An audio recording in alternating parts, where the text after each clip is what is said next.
ko lang eh. Pwede 5 minutes, toothbrush muna ako. Sige na nga.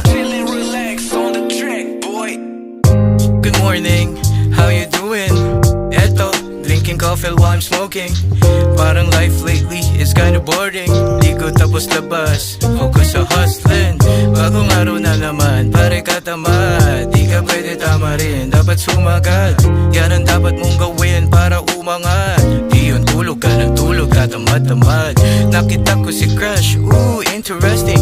Kaso parang hindi naman siya interested. Nag-PM ako, sinin lang ang aking message. Ooh, napakasakit naman, pero okay lang, it doesn't matter. Madami pa akong dapat unahing important matter. And focus on myself, I want me better. Para ready ako pag tayo na at pag dinala kita sa better.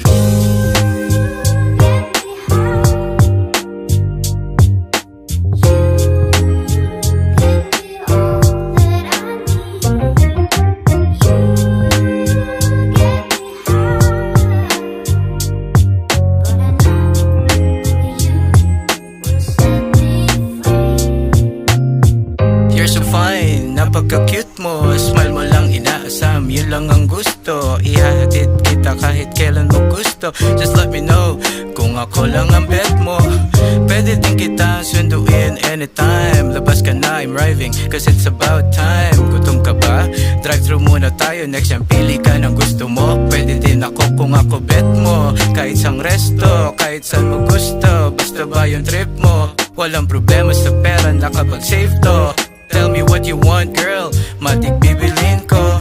Lahat para sa'yo ay gagawin. Lahat para sa'yo ay bibilin. Wag mo lang kakalimutan bago ka umuwi yung inihintay ko na matamis na kiss mo.